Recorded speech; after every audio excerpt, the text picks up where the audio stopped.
Hoi Fort, mijn Mats.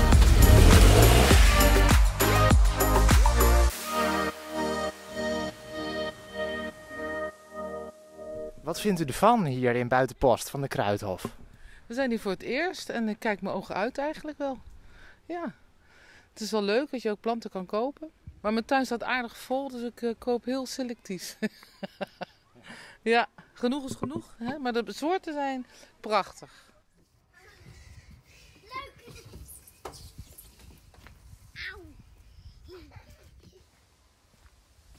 Wat bent u aan het doen hier? Hagen knippen. ja, ik knip hier vooral heel veel hagen. En is het leuk werk?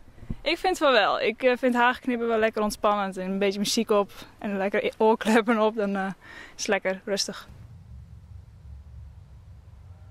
En komt u uit de regio of bent u weer op vakantie? We wonen sinds kort in Darp en het is vlakbij Havelte. En mijn buurman zei dat hij bij Kruidhof ging werken. Dus toen dacht ik, nou dan moeten we toch even weten waar hij terecht is gekomen. Toch even controleren. Absoluut, ja.